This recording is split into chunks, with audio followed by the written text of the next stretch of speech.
नमो बुद्धाय, जय भीम, जय भारत। मित्रों, आज मैं आपको भगवान बुद्ध और उनके पिता शुद्धोधन की अंतिम भेंट के बारे में बताने वाला हूँ। इससे पहले अगर आपने अभी तक इस चैनल को सब्सक्राइब नहीं किया है तो जल्दी सब्सक्राइब करें और साथ में दिए गए बेल आइकन को दबाना मत भूलें। और आपने अभी तक हमारे नए चैनल को सब्सक्राइब नहीं किया है तो ऊपर लिंक आ रही होगी, उसके जरिए हमारे नए चैनल को सब्सक्राइब करें। नए चैनल में हम दुनिया की अजीबोगरीब घटनाएं और इतिहास के कुछ रहस्य जानने वाले हैं, तो जरूर सब्सक्राइब करें। तो सारीपुत्र और मोगललान की दीक्षा के बाद 2 महीने तक भगवान बुद्ध राजगृह में ही रहे।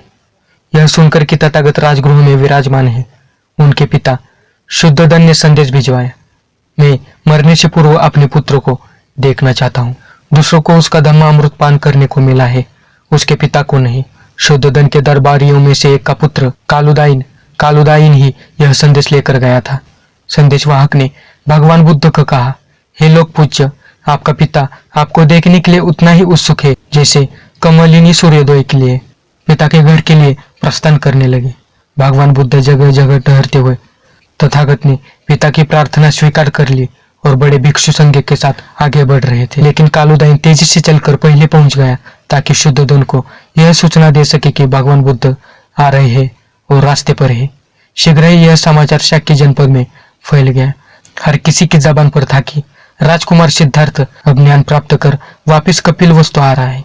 अपने संबंधियों और मंत्रियों को लेकर शुद्धोधन और महाप्रजापति अपने पुत्र के आगवानी के लिए गए। जब उन्होंने दूर से ही अपने पुत्र को देखा, उसके सौंदर्य, उसके व्यक्तित्व, उसके तेज का उनके मन पर बड़ा प्रभाव पड़ा। वे मन ही मन बड़े प्रमुदित हुए, किंतु उनके पास शब्द न थे कि वे उसे व्यक्त कर सके। निश्चय से वह उनका पुत्र था, उसकी शक्ल सूरत वही थी। अपने पुत्र के धार्मिक पद का ध्यान कर शुद्धोधन रथ से उतरा और सर्वप्रथम अभिवादन किया। बोला, तुम्हें देख 7 वर्ष बीत गए, इस क्षण की हम कितनी प्रतीक्षा कर रहे थे। तब शुद्धोधन के सामने सिद्धार्थ विराजमान हुए। राजा आंखें फाड़कर अपने पुत्र की ओर देखता रहा। उसकी इच्छा हुई कि उसे नाम लेकर पुकारे, किंतु उसका साहस नहीं हुआ। पिता अपने पुत्र सिद्धार्थ से मन ही मन में बोला, सिद्धार्थ, अपने पिता के पास लौट आओ और फिर उसके पुत्र बन जाओ। लेकिन अपने पुत्र की दृढ़ता देखकर उसने अपनी भावनाओं को वश में रखा। शुद्धोधन तथा महाप्रजापति दोनों निराश हो गए। इस प्रकार अपने पुत्र के ठीक सामने पिता बैठा था। अपने दुख में वह सुखी था, अपने सुख में वह दुखी। उसे अपने पुत्र पर अभिमान था, किंतु वह अभिमान चूर-चूर हो गया जब उसे ध्यान आया कि उसका पुत्र कभी उसका उत्तराधिकारी नहीं बनेगा। मैं तुम्हारे चरणों पर अपना राज्य रख दूं, किंतु यदि मैंने ऐसा किया तो तुम उसे मिट्टी के मूल का भी नहीं समझोगे।